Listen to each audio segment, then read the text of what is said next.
ये बॉम्ब क्या है? ये क्या फूट रहा है? ये क्या अफलत गफलत हो रही है पूरे देश में? समर्थन असमर्थन की बाढ़ आ चुकी है। एक विशेष वर्ग को टारगेट किया जा रहा है, मुस्लिम कम्युनिटी को टारगेट किया, तलाक हलाला जैसे इन सब चीज़ों पर संविधान के अंतर्गत इनको लाया जा रहा है। पर मैं आपको याद दिला दूं कि हिंदू अगर इसमें कोई शादी की कोई तारीख का विरोध कर रहे हैं, यूसीसी का विरोध कर रहे हैं, तो क्या इस देश में जो है मतलब कि मुस्लिमों के लिए शरिया कानून लाया जाएगा क्या? नमस्कार, मैं Anand Kumar. Uniform civil code पर लेकर के लगातार देश में बहस चल रहा है। कुछ लोग इसके समर्थन में आ रहे हैं, कुछ लोग इसका विरोध कर रहे हैं। और आज हमारे साथ दिल्ली के कनॉट प्लेस पर, दिल्ली के राजीव चौक पर एक व्यक्ति हमारे साथ हैं और इनसे हम बात करेंगे यूनिफॉर्म सिविल कोड को लेकर के। क्या कहना है आपका? मेरा नाम सोनू कुमार है। देखिए, यूसीसी आफत क्या है? ये बॉम्ब क्या है? ये क्या फूट रहा है? ये क्या अफलत गफलत हो रही है पूरे देश में? समर्थन असमर्थन की बाढ़ आ चुकी है। एक विशेष वर्ग को टारगेट किया जा रहा है, मुस्लिम कम्युनिटी को टारगेट किया जा रहा है। कौन टारगेट कर रहा है इसको? पक्ष विपक्ष दोनों में ही सभी तरह से इसका मोदी जी मन से आह्वान कर रहे हैं कि एक परिवार होना चाहिए, एक विचारधारा होनी चाहिए। अब आप एक तरफ इस बात को बोल रहे हैं, मैं आपका ध्यान इस तरफ भी खींचना चाहूँगा आपके माध्यम से कि देखिए, यूसीसी जिसमें ये नियम बनाए जा रहे हैं कि 4 शादियाँ इनवैलिड हैं, एक बीवी के साथ गुजारा कीजिए।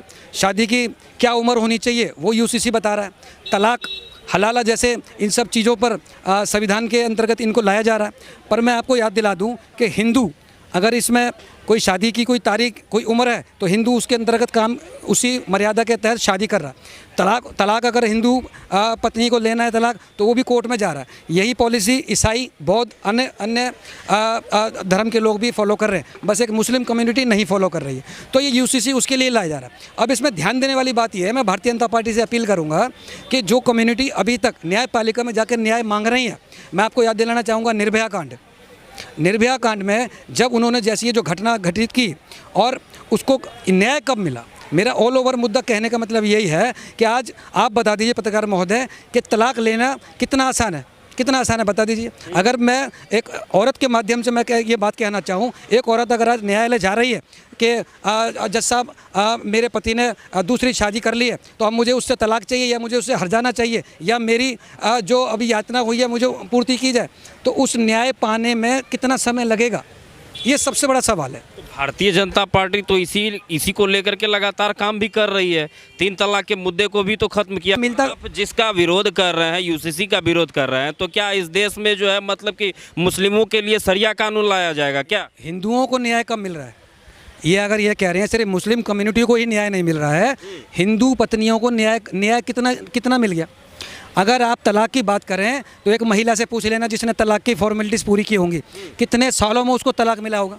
अगर वो महिला अपने पैरों पर सक्षम है तो चलो इस न्यायपालिका से लड़ लेगी वो, पर जो अपने पैरों पर सक्षम नहीं है, जो सैलरी नहीं ले रही है, जो जाकर अपने पिताजी के घर पर बैठेगी, क्या वो अपने पिताजी से पैसे मांगेगी न्यायालय में जाने के लिए? वकील कपड़े नोच लेते हैं, चप्पल बिक जाते हैं उनकी पैसे भरने में। भारतीय जनता पार्टी ये भी वादा करे कि जो महिला तलाक लेने पहुंचेगी, जो महिला ये अपना हक लेने पहुंचेगी कि भाई मेरी शादी आज जल्दी, मेरे परिवार वाले जल्दी शादी कर रहे हैं, क्या उस महिला को सरकारी वकील मुहैया कराया जाएगा? क्या उस महिला को आने जाने के पैसे दिए जाएंगे? कितनी महिला ऐसी हैं जो सक्षम है? कितनी महिला ऐसी हैं? अगर 15 साल की मैं मुस्लिम कम्युनिटी में बात करूं, 15 साल की लड़की को मुस्लिम कम्युनिटी शादी के लिए दबाव डाल रही है और वही लड़की अगर कोर्ट में केस लड़ने जा रही है तो क्या वो सक्षम है? उस बात को आवाज़ उठाने में क्या वो सक्षम है? आप मानते हैं कि न्याय इतनी झट से मिल जाता है? आप मान सकते हैं इस बात को? मैं नहीं समझता कि न्यायपालिका जब तक नहीं सुधरेगी, न्यायपालिका में जब तक न्याय जल्द नहीं मिलेगा, न्यायपालिका में आप देखिए, आपने दामिनी पिक्चर देखी होगी। आखिर यही सब चीज़ों पर को बदलने के लिए, इन्हीं सब चीज़ों को सही करने के लिए तो यूसीसी को लाया जा रहा है। कानून तो किताब में बन जाता है, कानून तो किताब में बन जाता है, पर न्याय कब मिलता है? सवाल ये है, कानून आपने बना दिया पर न्याय कब मिलता है? मेरे नरेंद्र मोदी जी, न्याय का मतलब हर घर में जो है न्याय दिलाने के लिए प्रधानमंत्री मोदी चल करके आवे, आप यही बोलना चाहते हैं? तो जब कानून बना रहे हैं तो कानून दिलाने की सक्षमता भी तो भारतीय जनता पार्टी के कंधों पर आएगी, नहीं आएगी? यही तो सुप्रीम कोर्ट में जजों की नियुक्ति बढ़ाएंगे। जैसे इन्होंने ज़रूरत पड़ने पर अपने लिए लोकसभा, जो इन्होंने ये बात कही कि अब ज़रूरत पड़ रही है नई लोकसभा बनानी पड़ेगी, वहाँ पर सुविधाओं का अभाव है। यही सुविधाओं का अभाव न्याय तंत्र पालिका में भी घूम रहा है, यही सुविधाओं का अभाव। आप वकीलों की संख्या तो बढ़ती चली जा रही है, जजों की संख्या कम होती चली जा रही है।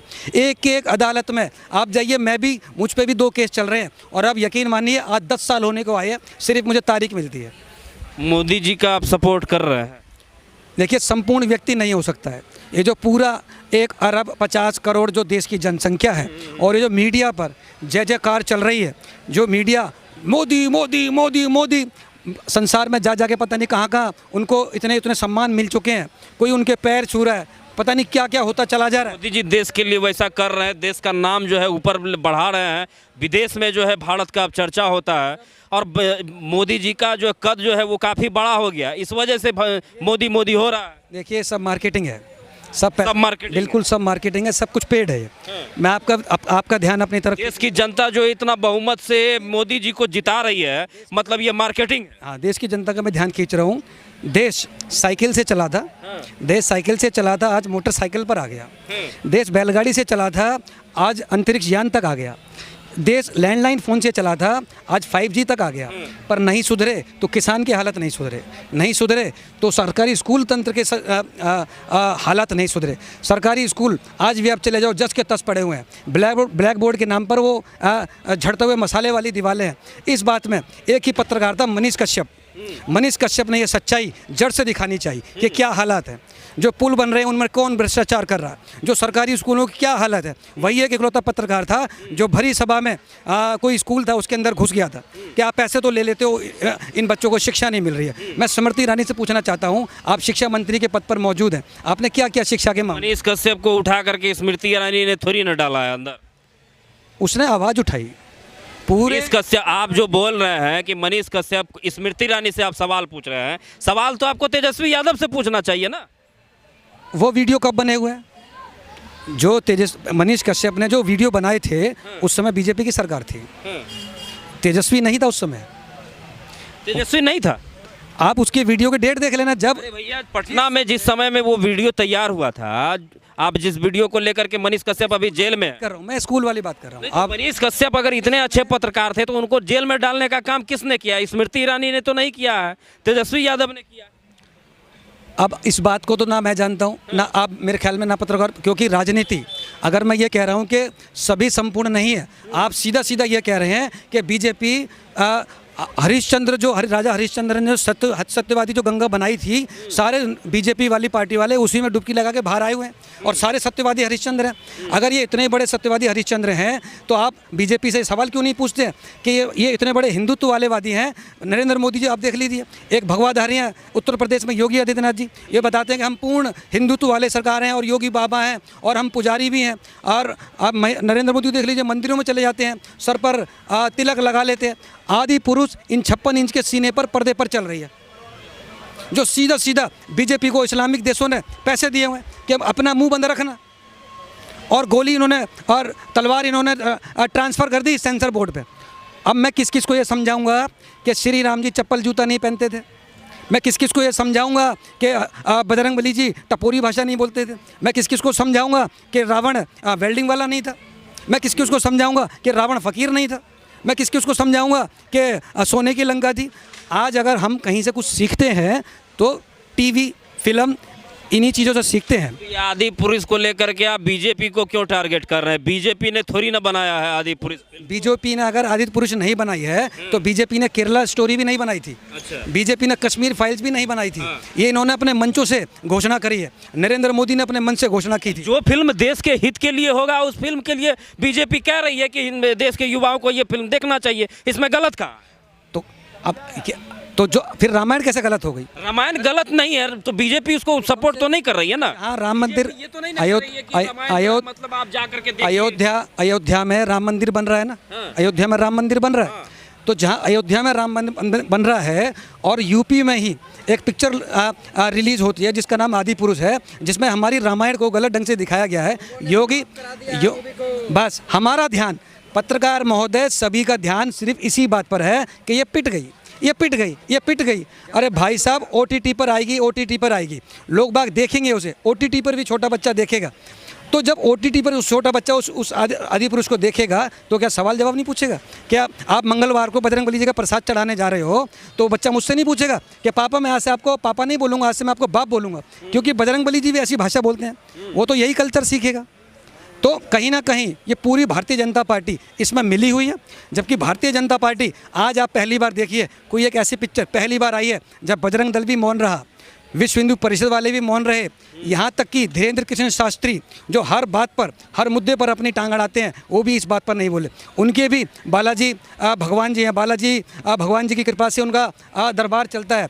बागेश्वर वाले बाबा इन्होंने एक भी बार ये नहीं कहा कि मेरे बजरंगबली जी ऐसी भाषा इस्तेमाल नहीं करते हैं, एक भी बयान। बागेश्वर जी एक बार भी ये नहीं कहा कि पिक्चर बैन करा के हम शांति लेंगे।